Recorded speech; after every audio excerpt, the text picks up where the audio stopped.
Where you're going, would there be any hazards on the way there and going, you follow me? And you also think about, inside the, dispatch, is there a potential danger? You got me? Gotcha. Do you need police? I mean, if it sounds like if something that you know that where you're going, that you may need, security, go and tell dispatch to send you police department. Y'all got it?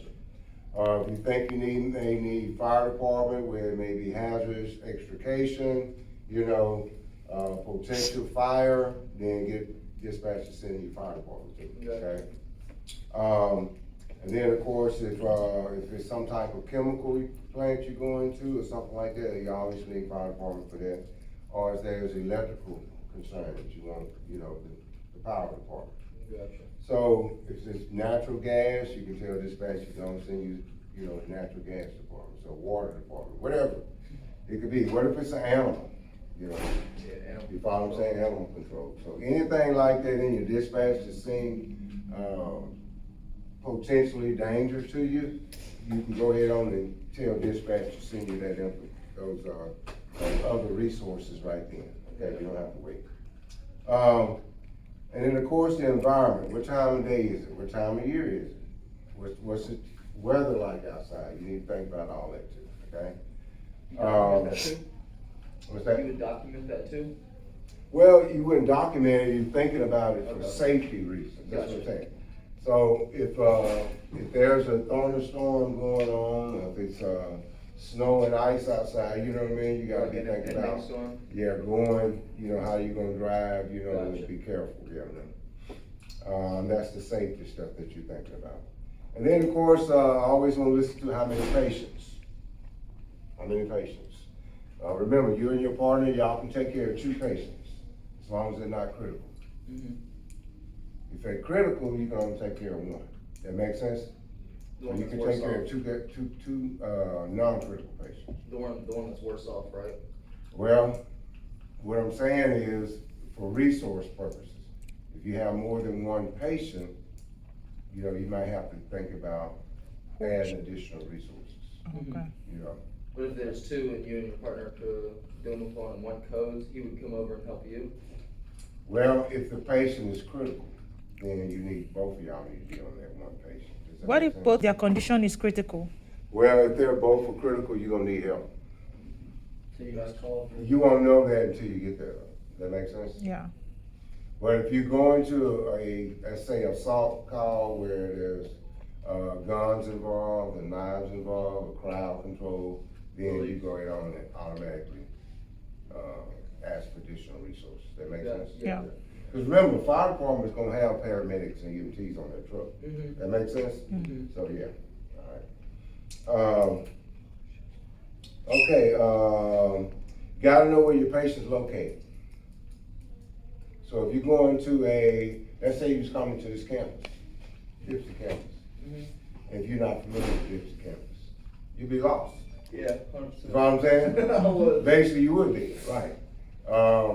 Some of the people that come in every day can get lost, So you need to know exact location. That makes sense? Yeah. The building number, what floor, what room number. Y'all got me? And so you have to know that information. If you're going to an apartment complex, how many of y'all live in an apartment complex? Any of y'all in here? You know they do exact location with Domino's now? Or you can pin your location and like the Domino's people pull up exactly where the pin location is. You talking about delivery? Yeah, Pin your location by what? By just how? by like the maps. Oh, okay. It's pretty wild. All right. It's like, Well, That's I'm if- relating to the situation, That happens if they share your. well, it's according to, EMS can do it. We've been doing it, but we've been doing it by dispatch. Yeah. That makes sense? Yeah. Yeah. The technology is there, but, it's according to how much money you want to spend. Yeah. That make sense? Yeah. True. Okay. So additional resources, we talked about that, the nature of the illness or the mechanism of the illness. We're gonna talk about those 2 things today. So the nature of illness is just what the call come in as. So we'll use y'all, this is class, 101, right? So we'll say unit 101, that'll be your unit number, okay? Respond to a male patient having chest pain. That would be nature illness, you got me? The chest pain. Or if we say respond to a motor vehicle crash, you know, that would be mechanism of injury, you got me? So Gotcha. trauma is about mechanism. Nature illness is about what the patient complained of. What does mechanism mean? Mechanism mean is what caused the injury. Okay. So if you're in a motor vehicle crash, That's make the, sense? yeah. Yeah, so So it's it part of caused- where you got hit at, but we know it's trauma. Gotcha.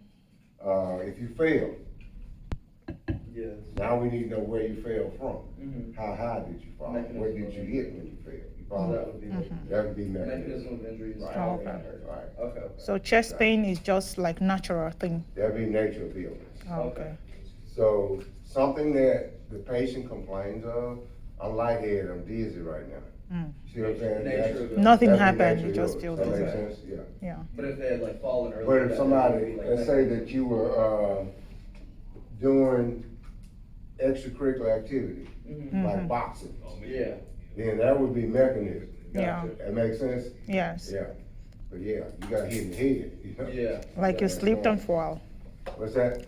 Maybe like the floor is wet and then you slipped and fall. So that is If you slip and mechanism. fall, that would be mechanism. Okay. It's a fall. You got Gotcha. it? But if I hurt my back lifting, then that would be, Internal. that would be nature of illness. Nature, Yeah, 'cause I was okay. just lifting. Gotcha. Nobody hit me or anything. That makes Yeah. sense, No, okay. So like, mechanism would be kind of like forceful trauma? That's right. Like an accident. Outside force. Okay, Right, okay. caused it. An accident. Like a baseball background. Okay. Gotcha. All right, so because you gotta make the determination, is this trauma, is it mental? Y'all got me? So you're gonna have to make that decision, either if you can't make it on your dispatch, then you have to make it when you get there. And that's what we're gonna be talking about today, okay? And then, speaking of that, I'm on the first page now. You see where it says begin spinal precautions if indicated? Yeah. Y'all see that? So if somebody possibly has a spinal injury, then that means right then, me and my partner gonna take precautions. Mhm. That's when you see people like, you see ball players on the field, they get hit and they call the plane, they start holding their head, tell them not to move. Yeah. That's what precautions are. Y'all got me? So we're gonna talk about that today too. Maybe like a C collar? Yes, talk about C-collar. All right, so now, that's all scene size up. Y'all got me? Everything I just talked about is in the scene size up. That's actually done before you even touch the patient, Gotcha. okay? Yeah. So there's a lot of things happening, In your brain. you know, Yeah. in your head before you actually get to the patient. So I wanna talk about that part first, before we talk about, that's why I want y'all to get a scratch piece of paper, okay? All right, so now I'm gonna have to clear out some room here, because I need to write.